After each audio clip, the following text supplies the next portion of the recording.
साथियों, आप देख रहे हैं बहुजन पैगाम। मैं आर.एस. गौतम एडवोकेट आप लोगों के समक्ष एक सच्चाई वाकिफ कराना चाहता हूं।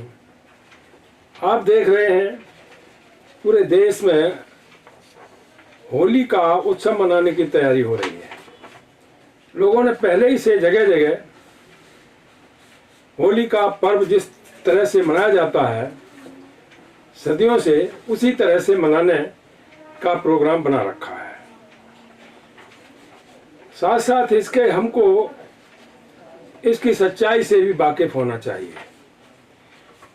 मैंने जो देखा है, विभिन्न लोगों ने, मुख्य रूप से कुछ महिला समाज के शिक्षित लोगों ने जो वीडियोस डाले हैं, कुछ पर FIR भी हो गई है, कुछ पर नहीं हुई है। वास्तविकता क्या है? हमारे देश का संविधान स्त्री और पुरुष दोनों को बराबरी का हक देता है, इक्वल राइट्स फॉर ऑल। उस चीज को ध्यान में रखते हुए हमारे देश की नारी कोई भी हो, यदि पुरुषों की तुलना में उसकी परीक्षा की जाती है, उसके चरित्र पर कोई उंगली उठाई जाती है आदि आदि, वो ठीक नहीं है। उसके लिए सेपरेट कानून बना हुआ है, उसके तहत प्रोसिक्यूट किया जा सकता है, इसमें कोई शक नहीं। सवाल होलिका का ही नहीं है। आप इससे पूर्व में जाएं तो आपने देखा कि रामायण में जब सीता को राम लेकर के आते हैं अयोध्या, तो उनकी अग्नि परीक्षा कराई जाती है, यानी उनके चरित्र पर कुछ प्रश्न दागे जाते हैं और उसके बाद यहां तक होता है कि घर से निकाल दिया जाता है। ये सही है, ये सही था या गलत था, आप सब लोगों पर छोड़ता हूं, क्योंकि जो महिला है, मुख्य रूप से हमारे देश की महिला है, उसको बराबरी का हक है। जब एक स्त्री की अग्नि परीक्षा हो सकती है तो पुरुष की क्यों नहीं हो सकती? दूसरा, आपने देखा शूर्पणखा की नाक काटी जाती है। किसके द्वारा? लक्ष्मण के द्वारा। लक्ष्मण को क्षत्रिय समाज से जोड़ा जाता है कि राम का भाई थे और उन्होंने शूर्पणखा की नाक काटी थी, उन्होंने शादी का प्रस्ताव रखा था।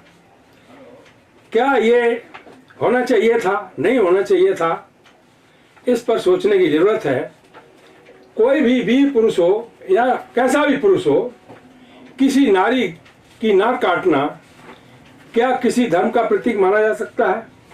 अथवा किसी बड़प्पन का यानी क्षत्रित्व का वो द्योतक हो सकता है?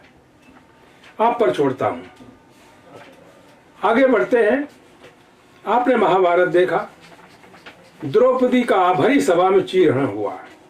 दुर्योधन के द्वारा द्रौपदी को नंगा करने की कोशिश की गई। बड़े बड़े महारथी बैठे हुए थे, लेकिन कोई कुछ भी उसे रोकने में विवश था, चाहे भीष्म पितामह हो, द्रोण हो, कोई भी हो। और ये सबने देखा, धृतराष्ट्र के सामने हो रहा था। क्या ये नारी का अपमान नहीं था? क्या ये होना चाहिए और बार बार दिखाना चाहिए? यदि आप नारी और पुरुष को भारत के संविधान के बराबर समझते हैं, बराबरी का दर्जा देते हैं, तो इन प्रश्नों का हल निकालना होगा, सोचना होगा। आगे बढ़ते हैं। जहां तक होलिका, कल पूरे देश में होलिका का त्योहार मनाया जाएगा।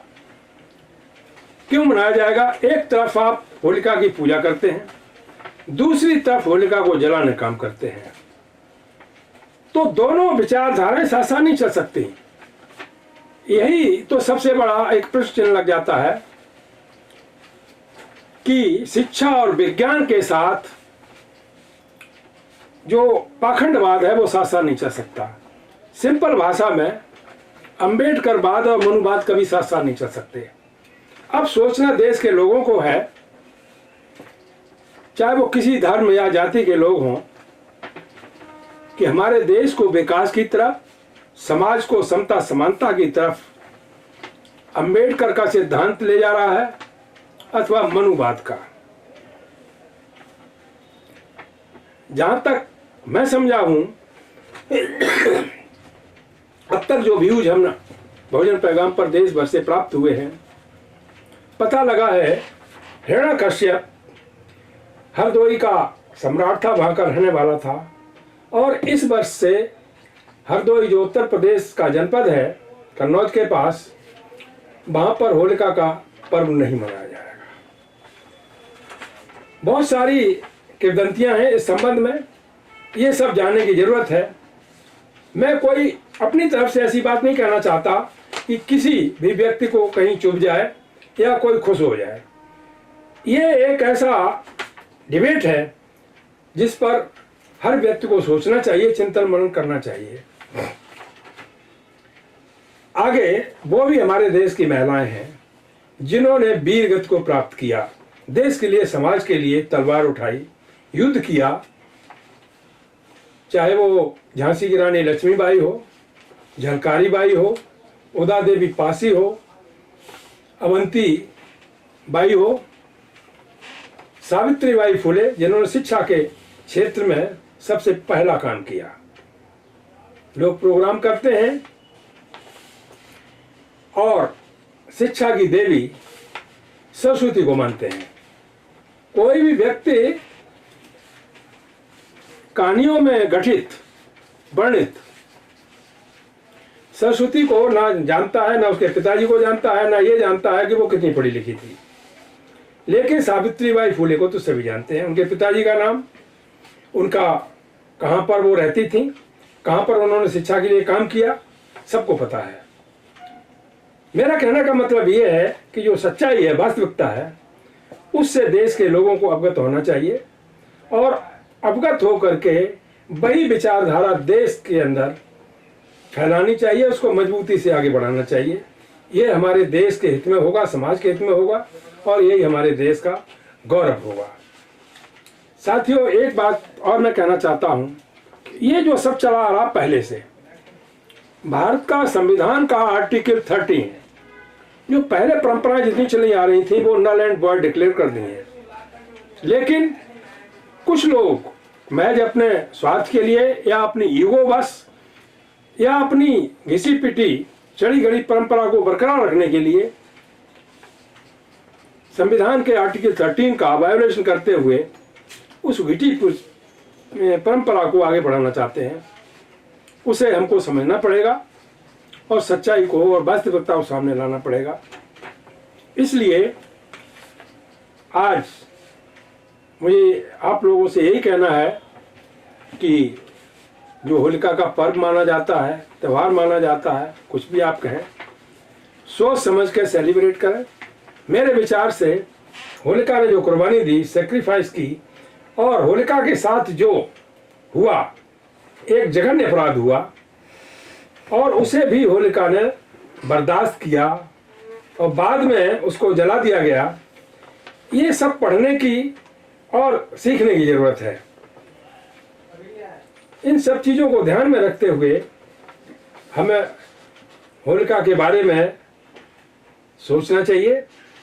मेरा कहना यह है कि हमें होलिका का स्मरण जरूर करना चाहिए और उसने जो समाज हित में, देश हित में, परिवार हित में जो कुर्बानी दी है,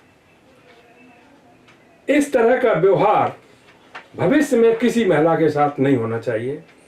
इन शब्दों के साथ मैं अपनी बात समाप्त करता हूं और होलिका के बारे में मेरा यही कहना है कि ये कोई रंग गुलाब और खुशी का पर्व नहीं है और इससे किसी तरह की खुशी किसी को मिलती भी नहीं है।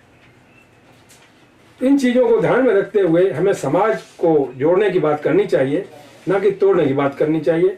समाज को एकजुट रखने के लिए हमें बड़ा गंभीरता से और सोच विचार करके इस पर्व को सेलिब्रेट करना चाहिए। इन्हीं शब्दों के साथ मैं अपनी बात समाप्त करता हूँ। सभी को जय भीम, जय भारत, नमो बुद्धाय।